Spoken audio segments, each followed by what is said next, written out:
here is another application which is very useful. Let us look at what is called a quadratic curve.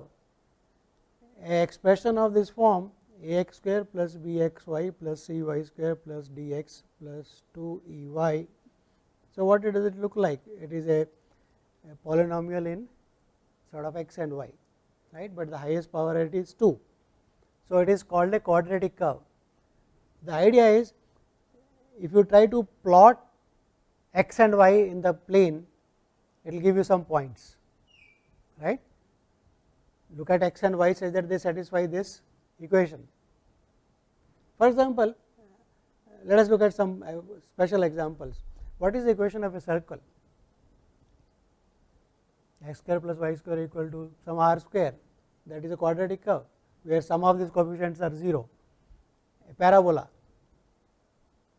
y square equal to ax, right, or a hyperbola, or your ellipse, x square over a square minus y square over b square equal to 1, say, right. All are quadratic curves, right. All conic sections come as quadratic curves. So, the question is, if you are given like this, how do I visualize this? What is this curve? I want to visualize this curve, right. So, there are two simplifications one can do. One can try, supposing your equation is such that the terms x y, right, and that is ey and x y and exy, sorry, product terms and x y terms are 0. Supposing your equation looks like this, okay. That means this b is 0, then d is 0 and e is 0. Supposing it is a special type of, okay, then that form is called canonical form of the quadratic form. So, first step is how to bring a general equation of a quadratic curve to canonical form. Can we give some method of transforming, because then it looks slightly simpler to handle, okay, and that is done by shift of origin. If we just shift the origin, let us do that process, okay. So, it is easier to sketch and understand if the curve is given in the canonical form, okay. So, we will see how it is done, okay. So, this is a quadratic, we want to transform this to this form, right. So, to do that, what we do is we shift the origin. How do you shift the origin? Earlier origin is somewhere, you translate, right, you translate it. So, what is the shift of origin is done as follows.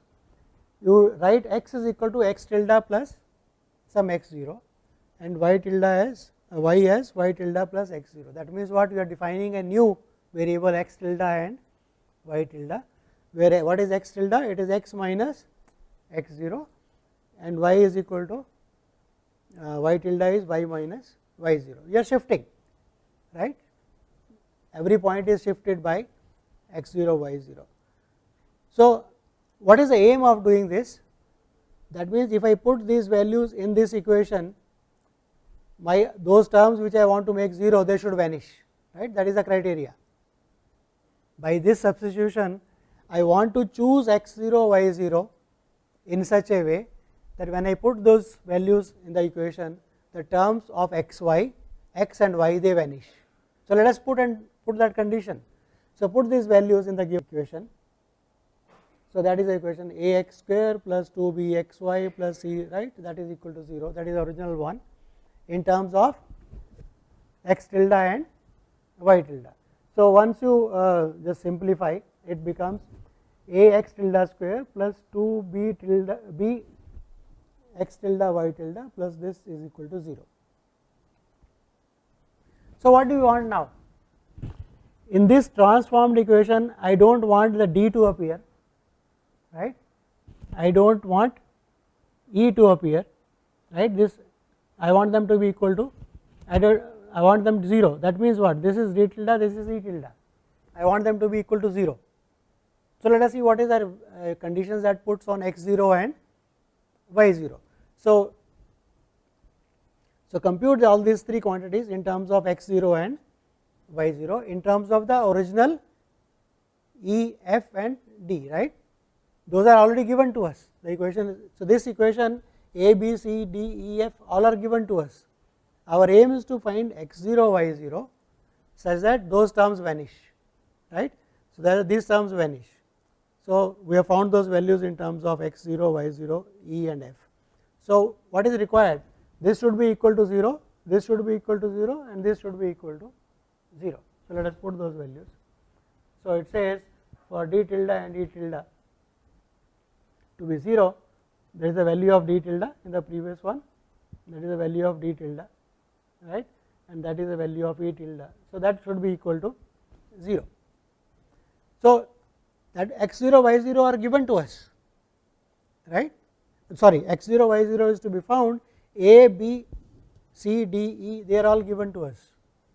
What is this? This is a system of equations, two equations in two variables, so which we want to solve.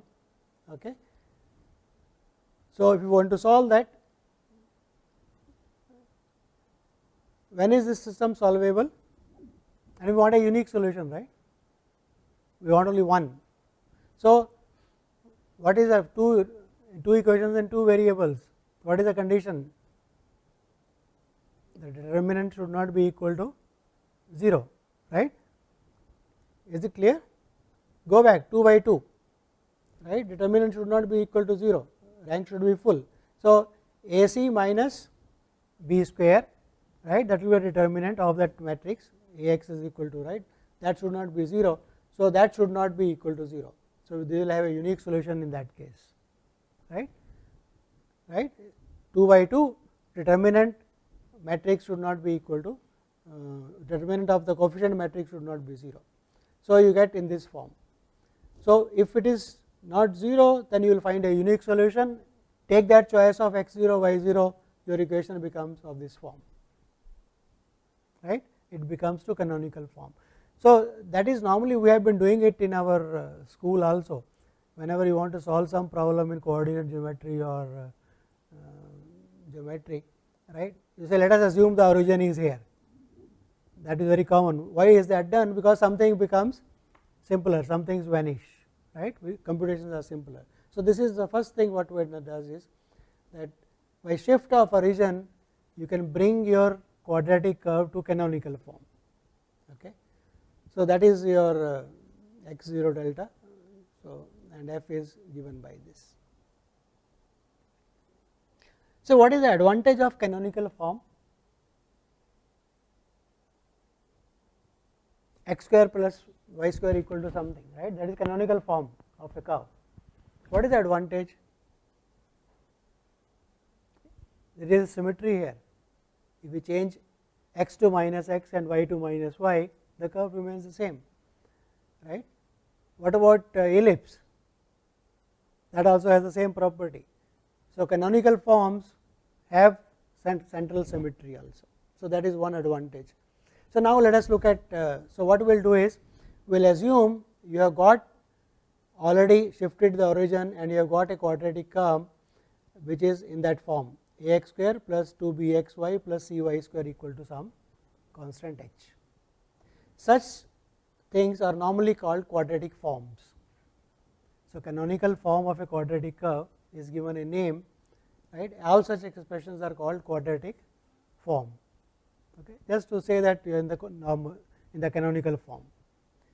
The claim is that given a quadratic form, there exists an orthogonal matrix P and scalars lambda 1 and lambda 2 such that this equation in a new variable looks like lambda 1 x dash square plus lambda 2 y dash square equal to h, where is x dash y dash, that is related to the old variable x y by that matrix P. So, the change of variable what you am doing, x y is the original variable, right. So, what we are doing is you can find a matrix P which is the orthogonal matrix and define new variables as x dash y dash by multiplying x y by P. In that variable this equation looks like this only, right. So, now let us try to understand geometry of this what we are doing. You are given a ax square plus 2bxy cy square, that is some kind of a curve. What does changing the variable by orthogonal means? What is the orthogonal transformation say in R2? What are orthogonal transformations in R2?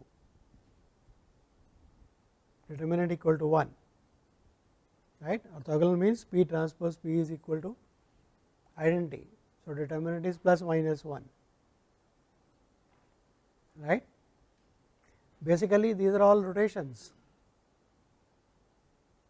Orthogonal means they are all rotations only, okay, or reflection against a line through the origin. So, what does a rotation do? So, to the normal coordinate axis, what will it change it to? If I am applying a change of variable in the plane, a point x y goes to x dash y dash where P is orthogonal. So, the original, if two lines are perpendicular passing through the origin, say the coordinate axis, what will happen to them? Will only be rotating, right.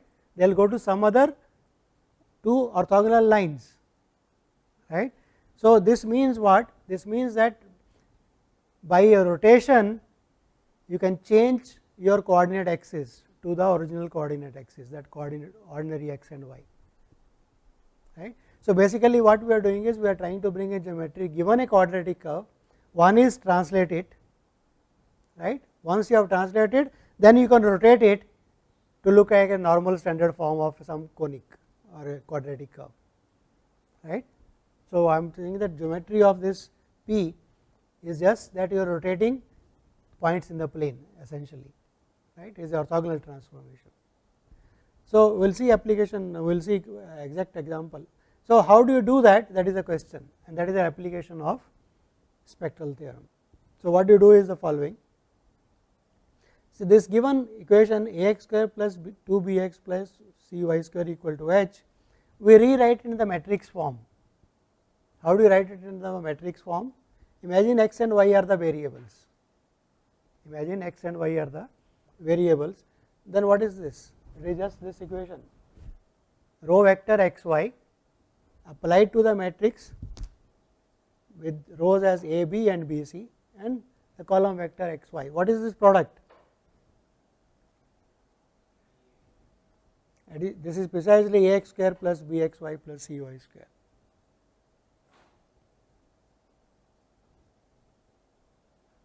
Right, and that is equal to h.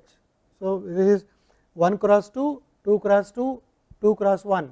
So, it will be a scalar and that is equal to h.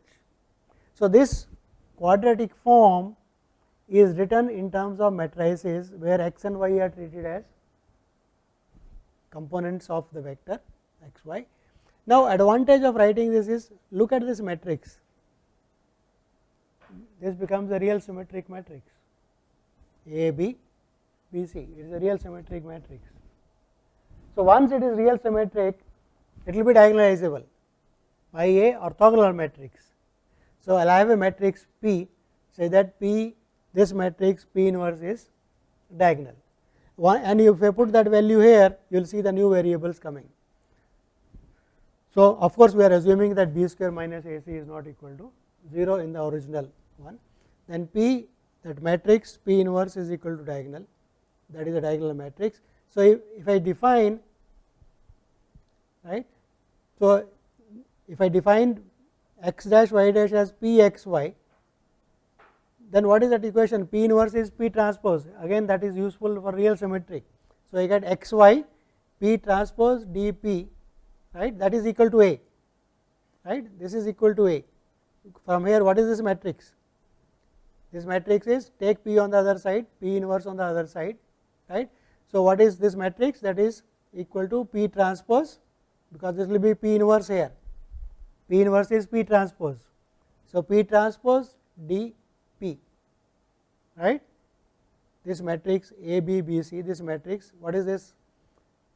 Multiply by P inverse on both sides. So, it is P inverse d P, right, but P inverse is P transpose. So, it is precisely P transpose d P, this is your matrix. and x y was already there. So, that is equal to h. So, what is this thing now? X y p transpose, it is p applied to x y transpose, right, d p x y equal to h. So, if I call this p of x y as a new variable, that is what we have done, x dash y dash. So, what is this equal to? So, this is precisely equal to x dash y dash d x dash y dash equal to h. What we have done is that 2 by 2 matrix which came as a real symmetric matrix from the quadratic curve, we have taken the diagonalizable form of that and put that value, and that gives me a new variable. So, where d is the lambda 1 lambda 2 are the eigenvalues. So, this is the form that you get, right. So, what is the change of variable that I am doing? The change of variable we are doing is precisely given here, right, that matrix P applied to x y gives you the new variables x dash and y dash. Okay. So, first one was shifting the origin, right, that made all those other terms vanish, x y and those terms vanish, right. It became a canonical form. In the canonical form now you rotate it, right, expressing that quadratic form matrix as a symmetric matrix, right. So, let us look at an example of this. Is it clear what we are doing, right? Basically applying our spectral theorem for real symmetric matrices to visualize a general quadratic curve, right. How does it look like? So, it says to visualize it, first shift the origin, so that the terms x y and those terms vanish, it comes to canonical form, and then you rotate, you will get your standard form of a conic, which is easy to visualize. Okay. So, of course, in that, right, this delta is important, right, that should not be equal to 0. So, how does this delta characterize what kind of a curve I have got, right? It should not be 0. So, if it is positive, okay, so it depends on if it is positive, essentially it represents a ellipse, okay, and if it is negative, that essentially represents a hyperbola. So, those delta also characterizes what is going to be the shape of. So, that is not really important from this point of view, but that becomes important once one studies what is called differential geometry, right, where you study what are curves, what are surfaces, how do you characterize surfaces and so on, curves and surfaces. And so, this is essentially, and you can find out actually if there are two eigenvectors for this, right. So, let us say the first eigenvector is L1 M1, the second eigenvector is L2 M2. So, this your matrix P is going to be this, right, which is going to give you rotation, right. And what are these L1 M1? If you join L1 M1, that is what is going to give you one coordinate axis, and the other one is the joining L2 M2, because they are orthogonal, right. So, this gives you the new axis for when you shifted the origin, right, you get a new point, and when you rotate, right, you get the new axis. So, that point where you have shifted is essentially what is called the center of that curve, and these are the axes which are new axes. So, this theorem normally is also called the principal axis theorem. So, if you join L1 M1 with the origin, you get one line, L2 M2 you get another line, right, that is going to be the axis for the canonical form. Okay. So, let me just look at one example to illustrate this idea. Let us look at 4x square minus 4xy plus 7y square plus 12x plus 6y minus 9 equal to 0. What curve is this? We want to know. So, what are you going to do? First shift the origin, right, and then rotate it, right. So, anyway, for delta for this, because A, B, C are not going to change when you shift or you do, right, they say as it is. So, you can find delta in the beginning itself is bigger than 0. So, it is going to be some kind of a ellipse by looking at A, B and C, right, and looking at delta which is AB BC, you can see that this is going to look like a ellipse. So, first of all, what is the shift of origin? Where do we shift that origin to? So, I remember that equations E x naught plus that thing. So, these are the two equations. What is for shift of origin is given by, would like to know how these two equations come? That is shift of origin, right?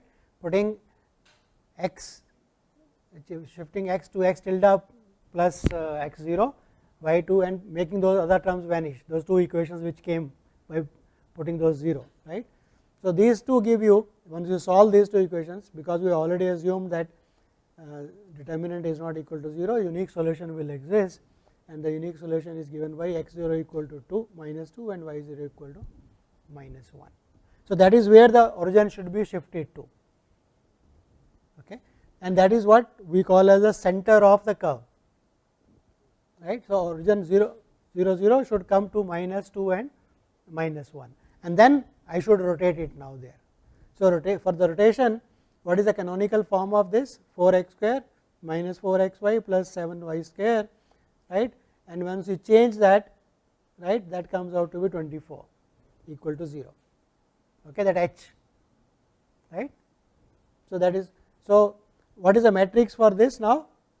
This is A, this is 2b, and that is equal to C, right. So, write down the matrix. So, that is a matrix.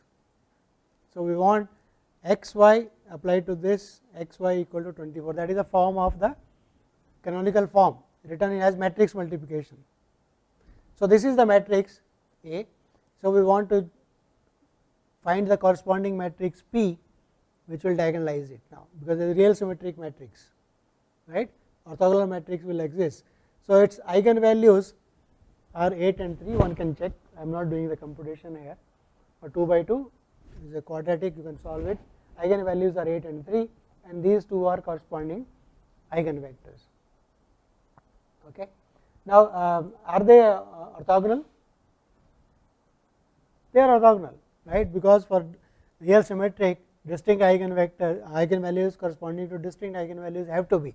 So, seems okay, fine, right. So, what will be your curve? What is the transformed curve? Lambda 1 x dash square plus lambda 2, right. So, that is your curve in the transform form, right, in the new variable x dash y dash, where what is x dash?